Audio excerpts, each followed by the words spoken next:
자, 모두들 반갑습니다. 강태공입니다. 자, 금일은 여러분들이 이제 유리기판을 지금은 이제는 안 들고 있으면 안 된다라고 생각을 해요. 사실상의 뭐 지금 이제 다가오는 시대 AI 반도체 섹터의 필수 기판으로도 많이 이슈가 되고 있죠. 자, 그래서 지금 과연 어떤 기업이 전 세계 1위 기업이 될 수 있을지에 대한 부분과 함께 왜 유리기판이 3월부터 본격적으로 올라갈 수 있을지, 그래서 3월 전 세계 1위 기업이 되는 이유는 무엇인지에 대한 부분을 또 방송을 통해서 이야기해 보도록 하겠습니다. 자, 늘 말씀드리는 여러분들의 좋아요, 구독하기, 댓글까지는 너무나 많은 힘이 된다라고 말씀드리면서 오늘 방송 시작해 보도록 할게요.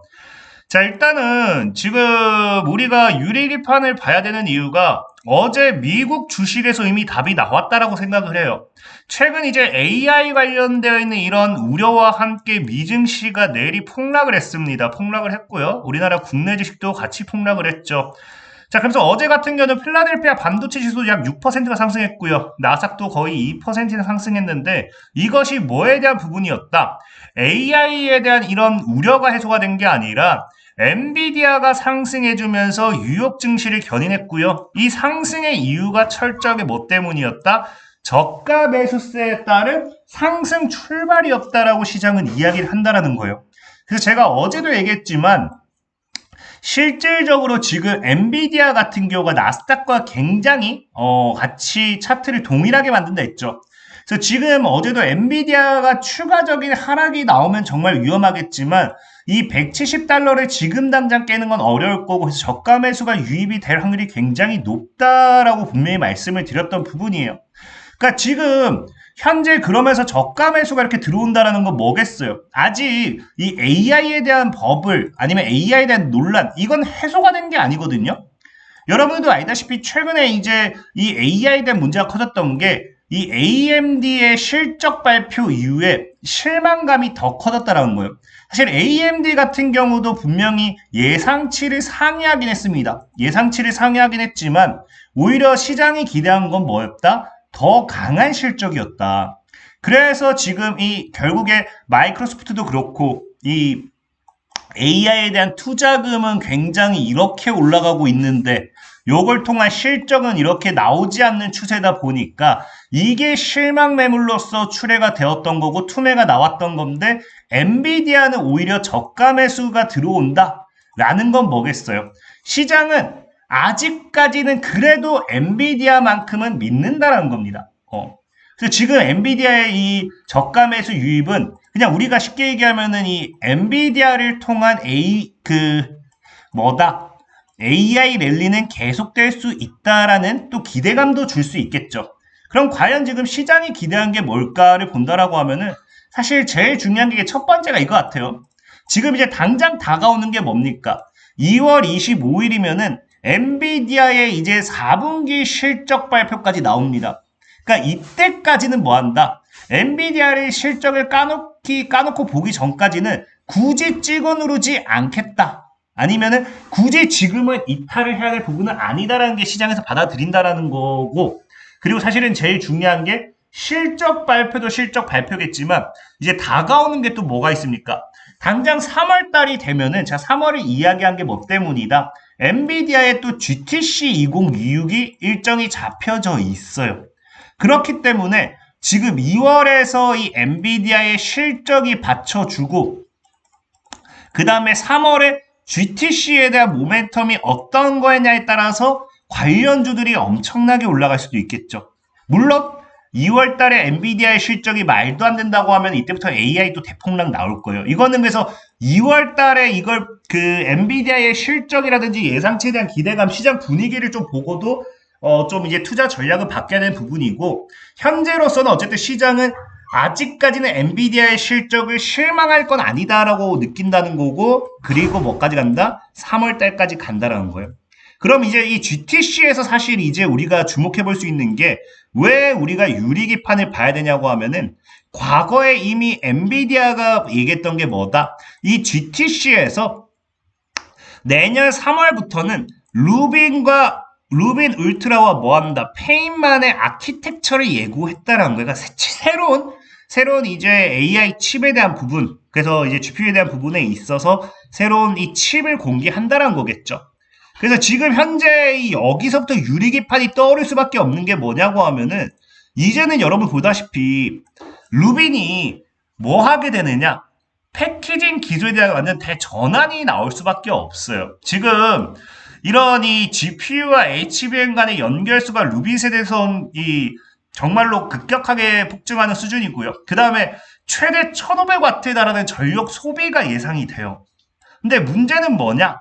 많은 분들이 지금 보면은 이 지금까지 발전한 걸 이렇게 딱 봤을 때 아유 별로 블랙을 대비해서 500W밖에 안 느네, 50%밖에 안 느네라고 할 수도 있어요. 근데 이거는 GPU 한 개가 쓰였을 때가 500W라는 거지 데이터 센터 관점엔 뭡니까? 이 수십만 개 GPU를 동시에 쓰게 됩니다. 그러면은 굉장히 많은 전력이 사용되게 되는 부분이에요. 그래서 그렇게 계산했을 때는 보통 이제 원전 한 개, 두 개가 더 필요한 1, 2기의 전력 차이가 나는 부분이고 그만큼 이 500W라는 게 절대 적은 양이 아니에요. 적은 증가량이 아닙니다. 그래서 이 정도의 증가량만 가지고도 뭐가 된다. 기존 유리기판의 물리적 한계에 도달하기 때문에 현재는 유리기판의 이 압도적인 이 성능 차이가 있죠. 탁월한 열 안정성 및 변형 반지라든지 초고속 신호 처리의 정밀도 향상이라든지 미세로 및 패키징 효율의 극대화라든지 이런 것들이 필수적일 수밖에 없기 때문에 사실상 루빈부터는 뭐에 대한 기대? 유리기판의 시대다라고 봐야 돼요. 유리기판 시대. 물론 지금 이제 루빈부터 바로 이제 이거를 적용할 수 있다, 도입한다, 필요한다 이런 건 아니에요. 이런 건 아니지만 분명한 건 뭐냐고 하면은 자 보다시피 아까 했죠. 이 페인만도 얘기한다 했잖아요. 이 그 다음 차세대 반도체 페인만부터는 뭐가 되느냐? 유리기판이 필수예요. 그러니까 이 루빈부터는 이제 언제 도입이 되느냐입니다. 그러니까 바로 이거를 도입하는 게 아니라 적용하는 게 아니라 루빈을 먼저 그대로 만들어 놓고 기존의 기판을 사용해서 만들어 놓고 점차점차 유리기판으로 바꾸는 그런 부분이라고 생각하시면 좋아요. 그래서 실제로 이제 이때부터 유리기판이 필요라고 하면은 페인만부터는 필수기 때문에 이미 루빈부터는 유리기판의 시대가 왔다라고 보는 게 굉장히 좋습니다. 그래서 지금은 현재는 중요한 건 뭐다? 점점 이 루빈의 이번 발표와 함께 사실 엔비디아가 이걸 바로 유리기판에 적용하겠다라고 할 수는 없는 상황인 게 엔비디아의 문제가 아니에요. 엔비디아의 문제가 아니라 이건 누구의 문제냐? 지금 유리기판을 제대로 양산할 수 있는 기업이 없습니다. 그거의 문제예요. 그것뿐이지 엔비디아는 언제든지 뭐한다? 유리기판을 적용하고자 하고 있다라는 거예요. 그래서 유리기판의 시대가 굉장히 중요하다는 거고, 그래서 여기서 만약에 여러분들이 보면은 그래서 내가 유리기판 어떤 기업을 사지라고 굉장히 궁금해하시는 분들이 많을 거예요. 근데 사실 이게 중요한 게 뭐냐고 하면은 많은 분들이 오해하는데 지금 당장 유리기판 기술은 안 중요합니다. 안 중요한 게 뭐냐? 우리가 HBM도 단계별로 진화했듯이 유리기판도 단계별로 발전해 나가면 돼요. 그래서 지금 당장은 기술도 어느 정도는 필요하겠지만 당장 중요한 건 뭐다? 양산이 얼마나 빠르냐. 그러니까 엔비디아가 이미 유리기판을 어느 정도 필요로 하는 시점이 왔기 때문에 양산이 얼마나 빠르냐에 따라서 시장을 선점하는 대장주가 될 수 있다는 거예요. 왜? HBM도 여러분들도 보면 알겠지만 초기에는 그냥 다 만들 수 있어요. 삼성도 HBM 만들었고요. SK 하이닉스도 만들었고요. 마이크론도 만들었어요. 모두 기술을 보유했지만 이걸 양산을 가장 빠르게 안정화할 수 있었던 게 누구다? SK 하이닉스라는 거예요.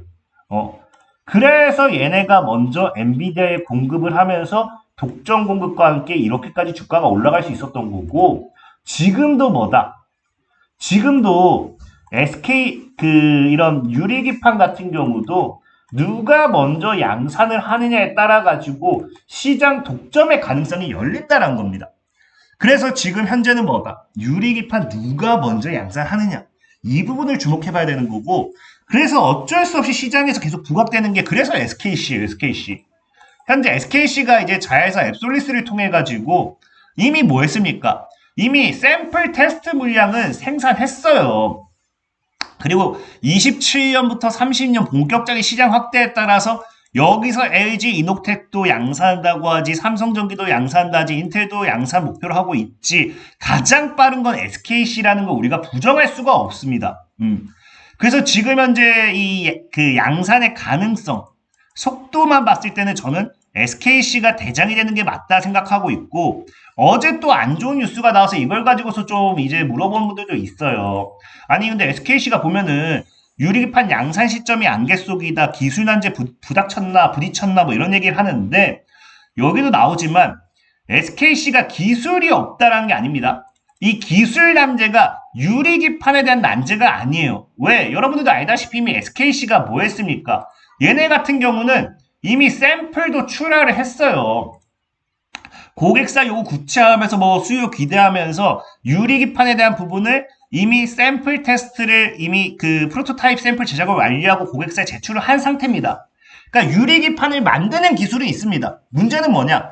이 기판 하나를 만드는 거와 양산은 달라요. 양산은 지금 이 부분에 있어서는 난이도가 사실은 어려울 수밖에 없어요. 그래서 지금 이런 기술 난제가 양산에 대한 난제이기 때문에 이거는 언제든지 해소 가능한 부분이에요. 사실 이걸 해소하기 위해서 지금 그 최근에 진행한 게 뭐다?